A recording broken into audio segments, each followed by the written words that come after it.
Emily wants to do it.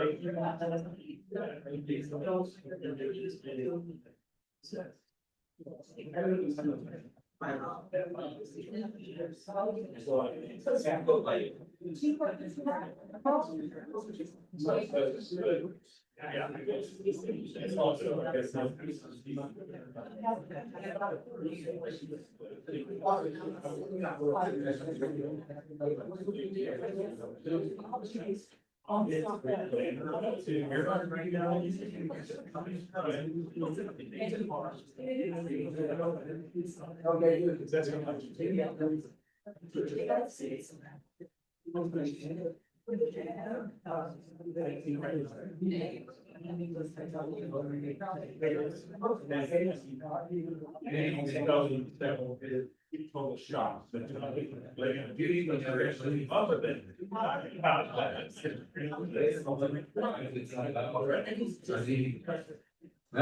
evening, everyone. Welcome to our regular council meeting. It is April 14th, 2026. I will now call this meeting to order. Time is 6:01. In attendance, we have council members C.C. Councilperson Andy David, Councilperson Tony David, Councilperson Brandy Haynes, Councilperson Tom Stroop, and Mayor Andy Williams. Please, everyone, stand and join me with the salute to the flag. Allegiance to the flag of the United States of America, and to the republic for which it stands, one nation, under God, indivisible, with liberty and justice for all. Thank you, everyone. All right.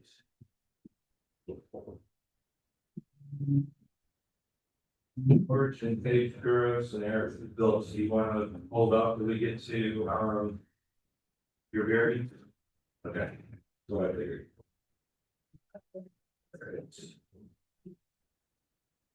There are no other sign-ups for public comment, so we're going to go ahead and move on to 2A, special presentations. DT, you join me at down there.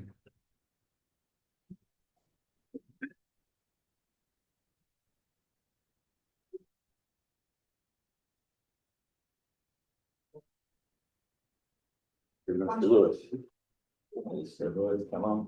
And what's it? Everyone.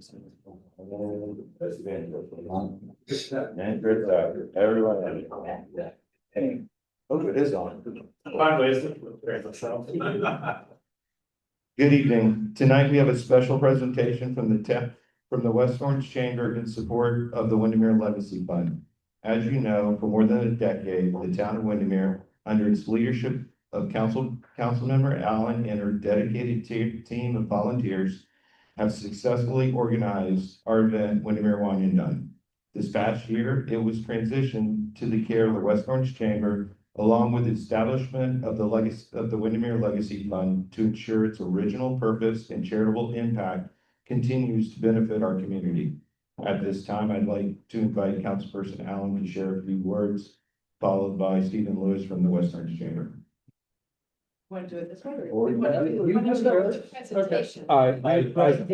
texted you the agenda. But you guys decided to go off. It's okay. That. Welcome.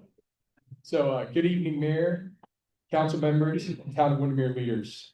Thank you very much for the opportunity to be here with you tonight. As both the president and CEO of the West Orange Chamber and a proud town resident, it is truly an honor to stand before you and present this check as a result of the continued success of Windermere Wine and Dine.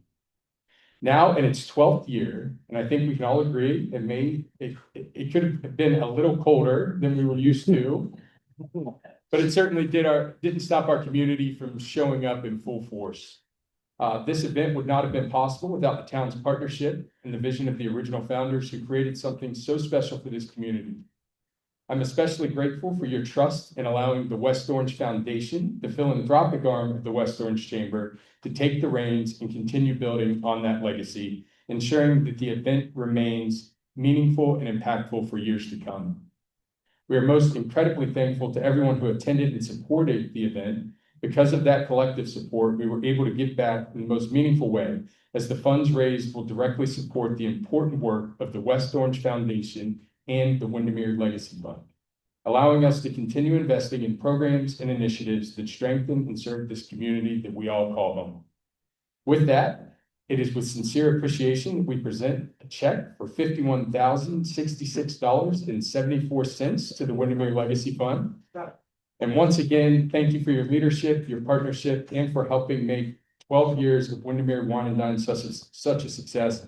We look forward to many great years ahead. And we look forward to seeing everyone right back here on February 6, 2027.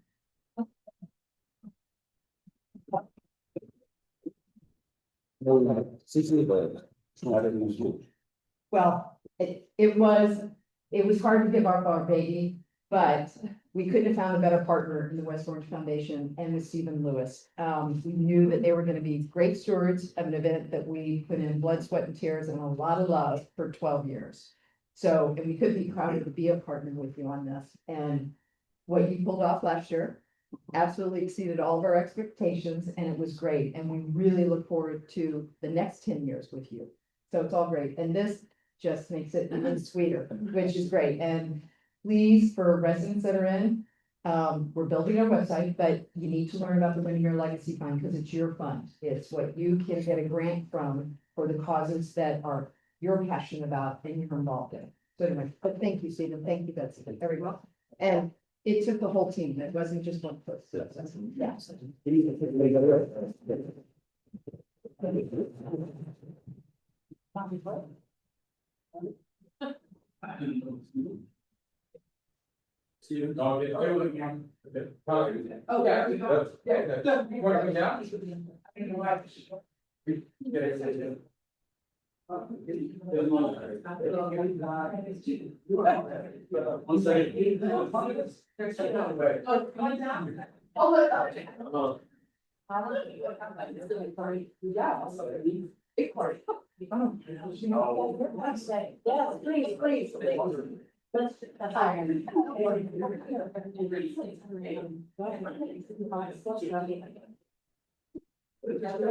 big red.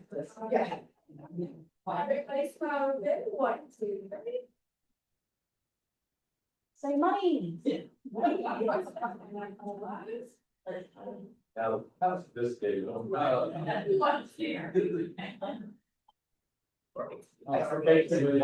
Thank you.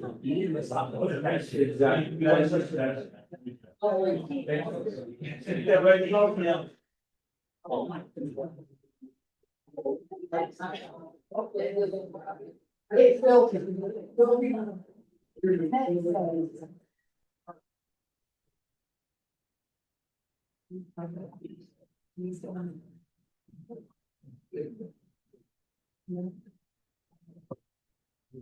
All right. Thank you. Let's do old business. Let's move on to new business. If we have 2 sets of minutes to approve, we've got town council meeting minutes for March 10th, 2026, and town council workshop minutes, town hall rentals for March 24th, 2026. Do I have a motion? Motion to approve. Person David. Second, Councilperson David. Vote begin with Councilperson Allen. I. That's so moved. All right. And let's see, new business fees, variance request, case Z 26-04, 323 East 4th Street, George and Page, Curis. Property owners, variance permit a placement of a sport court in front yard of a single family resident where the land development code requires sport courts to be located within the side or rear yards. And who we have to present? Hi, good evening. My name is Amanda Warner. I'm a planner with Wayne Trim, contract with town planning and zoning. This evening we have a zoning case, Z 26-04. The property owners are George and Paige Kuros. And the requested action for the variance is a variance to permit the placement of a sport court in the front yard of a single-family residence, whereas the land development code requires sports courts to be located within the side or rear yard. The subject property address is 323 East 4th Avenue. The future land use, zoning, and existing use of the property are all single-family residential. The home that's on the property is currently under construction at present. The surrounding future land use and zoning are also single-family residential. There's also the lake there at Lake Down, located to the east of the property. The property owners are requesting approval of a variance in accordance with section 10.02 of the Town of Windermere Land Development Code. That variance request would permit the construction of a basketball court within the front yard of the subject property. The town's code prohibits sport courts from being located forward of a front building line. So the area in question is the front yard, which is located between the front facade line of the principal building and the public right of way on Ford. So the town's code requires that they be located behind that principal building and must meet required side yard setbacks. So the sport court under the town's code would be required to be located in the side or rear yard. The applicant proposes to construct an approximately 1,083 square foot basketball court. It would be located in the south front yard there on 4th Avenue. And the applicant's proposed sport court would add approximately 1,083 square feet of impervious surface area to the property. That addition of impervious surface coverage would require additional stormwater retention. However, the addition of that area would still be within the maximum 45% ISR coverage allowed on the property. So with the sport court, they're coming in at approximately 44.1% coverage. Additionally, the town's code, other than the siding requirement of being located in a side or rear yard, the town's code also requires that any sport court have no glare or direct glare visible from any adjacent property or from any unshielded or other sources of lighting coming from the sport court. The applicant has indicated that there will be no proposed lighting with the subject variance request. Looking at the property, you'll see that the single-family home that's currently under construction on the lot has to meet a building envelope of with a setback from the front of 25 feet and then two 15-foot side yard setbacks at the west and north of the property. So you'll see that the current home under construction is within that building envelope. However, the location of the home currently, how it's configured within that building envelope does not allow a sport court. It does not leave any room for construction of a sport court within those side yards to the north or to the west. So consequently, the front yard is the only remaining location on this property where additional surface could be added without, in terms of design considerations, there's only room in the front yard at this point. I'd like to also point out that this property being on Lake Down also has a 50-foot setback, and you'll see that from Lake Down to the east. So that also adds additional setback considerations for this property. And that 50-foot setback applies to any structure. So no structure may be constructed within that 50-foot setback. So the variance that you're considering tonight is a process under Division 10.02 of the Land Development Code that empowers the Development Review Board to review and make recommendations for approval, and then also requires that the Town Council consider the recommendations of the Development Review Board, and then the Town Council would make final action, either to approve or deny the variance. So under the Town's Code, under the LDC, the Land Development Code, the code requires specific standards by which the town council should review and consider approval or denial of a variance application. Those standards are summarized as follows. One, the need for the variance arises out of the physical surrounding shape, topographical conditions, or other physical or environmental conditions that are unique to the subject property. Variance should be granted for conditions peculiar to the property and not the result of actions of the property owner. 2, there are practical or economic difficulties in carrying out the strict letter of the regulation. 3, the variance request is not based exclusively upon a desire to reduce the cost of developing the site. 4, the proposed variance will not substantially increase congestion surrounding public streets, the danger of fire or other hazards to the public.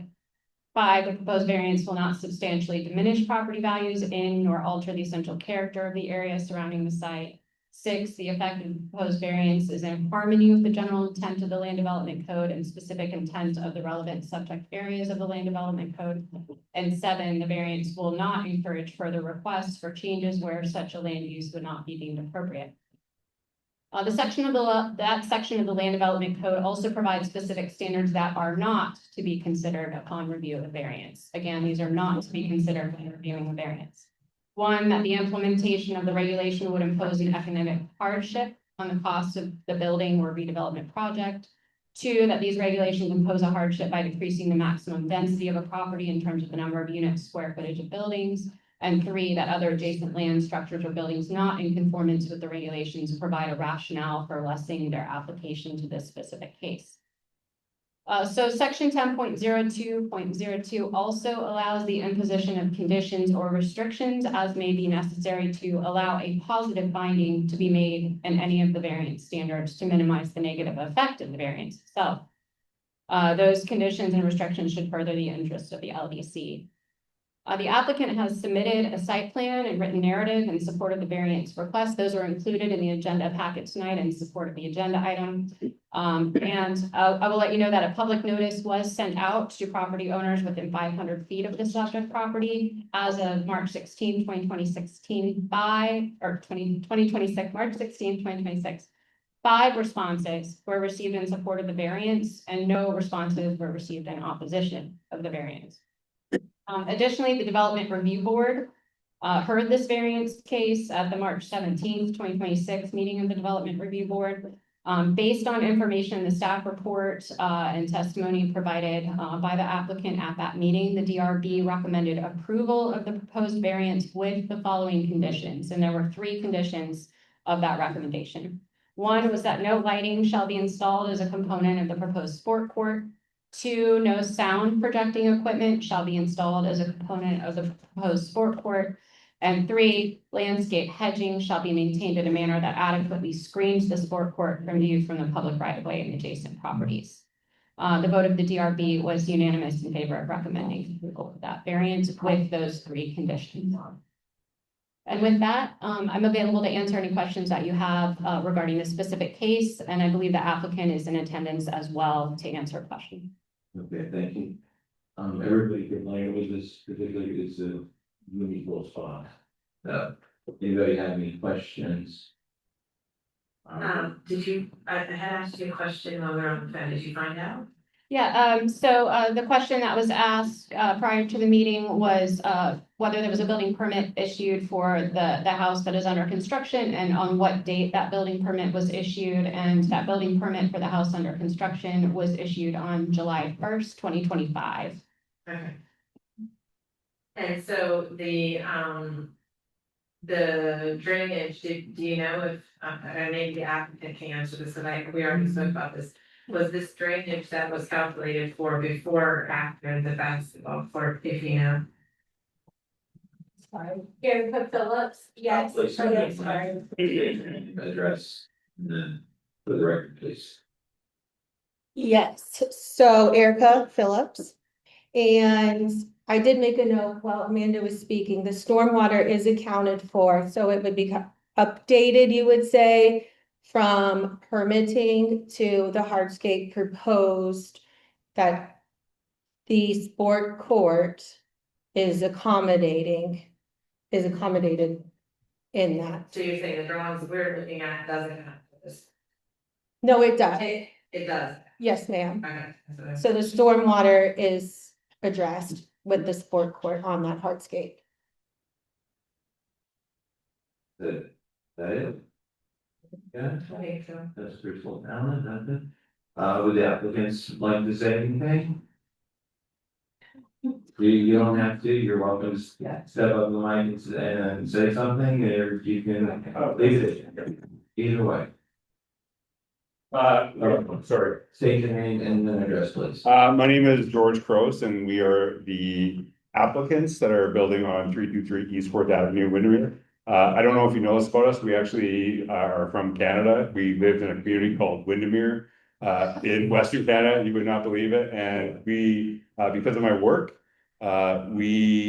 we actually could live basically anywhere, and we're like, we gotta find a good community, and we stayed in Orlando for a little bit, and we're like, I don't know about this place, and then we found Windermere, and we're like, that's weird, and so we actually, we moved all the way from Western Canada in a community called Windermere, and we moved here to Windermere, and it was because the thing that we wanted to focus on was community, and that's something that we really found here. I think I've recognized some of you. I've done the 10K race here several times, not unlike the one who comes in last every time. So, but it's one of the things, the reasons that we moved is probably as a kid, I played basketball in my yard, and we want to have that experience for our kids. And we honestly love it here, and we're very appreciative. And we reach out to you, and I know you're super busy with your schedules. And the one thing we reach out to a neighbor across the street who would probably be most affected, and there is a huge hedge, which is not only blocking that from them, but also my kids shooting the ball over the yard, which is like, and I should say myself too, probably, but yeah, so that's, we put all that in consideration, and I know that they did a really good job figuring all that stuff out. I had no idea what was being said on the variants and all that stuff, but I don't know if, I know Tom was able to, or sort of council person, am I supposed to say that? I don't know what I'm saying. Yeah, so I don't know if we're getting in trouble for that. So I don't know if he has any feedback, because I know he was able to attend and see it for himself too, but we just really appreciate your time for being here tonight and for considering this, because it's very important to our family, because we want to really build in this community too, so we do love it here, so thank you. Thank you. Yes. Any issues with the conditions that were set forth by the DOT? No, so they are complete agreement of no lighting, no sound, and maintaining the hedge. We are usually in bed by 8, so we do not, we do not want to be out there late, I'll tell you that right away, so. All right, well, I am looking for a motion to approve later. Mayor, motion to approve the recommendations of DRB, stuff the variance as written with the conditions. Then second. Second. Councilperson David, thank you for a second. Motion, Councilperson David. Yeah. I'll get it.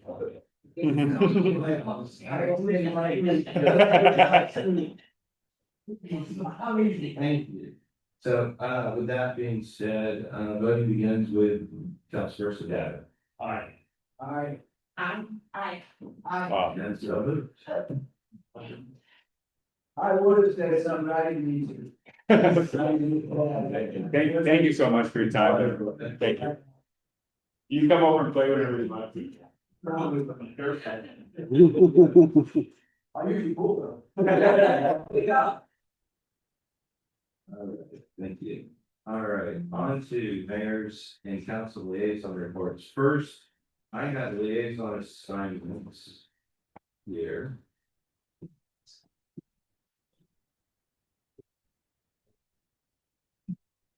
I wrote down my person, so you don't have to pay too much attention.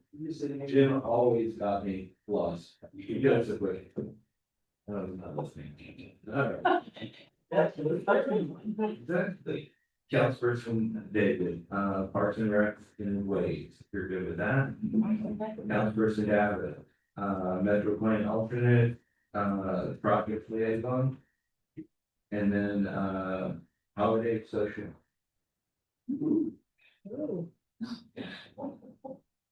They asked for it. Really? Yes, they did. Councilperson Haynes, tree board and HPV, historic preservation board. Councilperson Stroop, DRB. Doing next Tuesday, one. We'll expect you to be here. I think we'll look up and see. I want to be on the board. Thank you. The West Orange Chamber alternate, police department liaison, and the Civic Advisory Committee alternate. Councilperson Allen, long range planning, admin, budget, finance, department liaison, elders committee, which they don't meet till the fall, so there's nothing to do on them. And, the Butler Chamber of Lakes Advisory Board, please. I heard you used to be on it. Yes. Did you? You're welcome. Yeah. So how high are you put my time? No. Let's talk. And then, makers will do West Orange Chamber Metro Plan and then, the student advisory group. All right. I'll do the Saturday, you'll do the alternate. I'll let you know when I can't wait. How's that? And The then, one update about the British. yes, that So is, somebody should go, there's only one. I'll reach out to. That was Tuesday. I'll reach out to Mona about that. I used to be on that. This year, they shared. Saturday. Yeah, but she's still involved. I was still laid out. No worries. You did write it down. Everybody forgets. Anybody have any reports from their own boards? Mayor, Mayor, choose a mayor pro tem? Oh, I'm sorry. Forgot. Mayor Pro Tem, Councilperson Davin, please. All right, anything for Parks and Rec? Yes, just wanted to announce they're already opening the registration for October's running dates. October 2026, they are gonna be kicking it off May 1st. They're not, so it's around the corner, so they did really well this past year. So they're looking forward to. Tree board met this morning and they're working on their next things on their strategic plan. And already making their plans for next year's tree giveaway, figuring out the trees that are gonna offer some classes this year for how to properly plant the tree, take care of the tree, whatever. So they're working. Got it. Councilperson Allen, you want to bring this up to speed on the truck that was coming with? Oh, yeah. Food truck, April 24th, Friday night, it will be the first Lights Fund initiative for the residents. Just kind of dip our toe in the water, we're running a food drive, and we'll also be partnering with Second Harvest Food Bank, and they'll be here in the tent. And there's a couple ways to donate. We already have a bin in the town admin, and you can bring your canned goods there, but you can't make the food truck night. If you do come to food truck night, bring canned goods, we're gonna meet the Second Harvest food tent. And then you can also donate online, and the legacy fund is matching dollar for dollar, and it's $2,500. And we've already raised over $2,000. Wonderful. Awesome. There's actually a whole list, on there, no, I don't know if Lillian was the correct list, but there is one that is food items, there's also household items, obviously, diapers, and apron. I will figure out with Lily how to get that list out to everybody. All right, thank you. And staff. Anybody else? All right, staff reports, Robert. Yeah, May is gonna be a busy month. As you know, we have a shade meeting on May 11th. Then after that, on May 12th, we have the town council meeting. On that agenda is gonna be pretty heavy. You're gonna have the rental fees discussion. You're gonna have probably boathouse litigation discussion. And several other projects that we have ongoing right now as far as approvals for designs or phases of those different projects that we have ongoing right now. So tonight was a very light night, which is great. But just know that May is gonna be a heavy agenda, and we'll try to get you that as soon as possible. In addition, in May, I typically do the mid-year report on the budget. And that'll be at the workshop in May, the 4th Tuesday. I don't have the date in mind right now, but just plan on having a Zoom meeting that night. You know, to be here, you can be in North Carolina, New Smyrna, Vegas. I'll be here. Or it's probably the Friday, the before weekend. Oh, it is after. Okay, it's the Tuesday after Memorial Day. Okay. Okay, it's on Zoom, so you can do it from the beach. That should be here. You'll be here. Yes, okay, so. But that's all I have besides. April. The scheduling was very hard this month, when we're trying to get the shade meeting together. So I don't believe we'll have one. unless something comes up between now and then. No, Yes, sir. I have nothing to report. Everything is running smooth. I'm filling in for Chief Ogden while he's on his needed vacation. Oh, shit. There's small, sure. Small, sure. Big.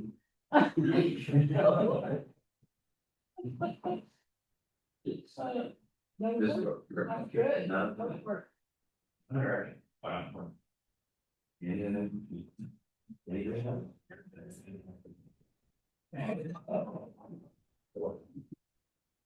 All right, it's 6:30, we'll call this meeting adjourned.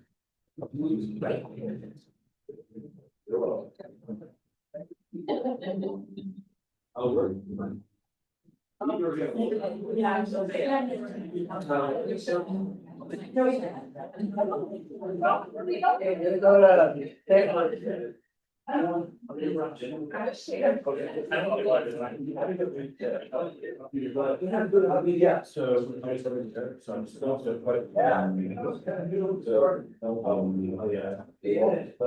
I'll see you.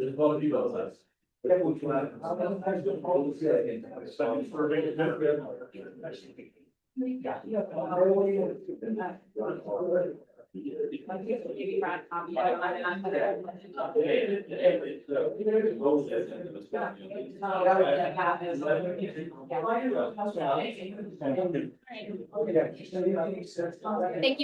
yes, ma'am.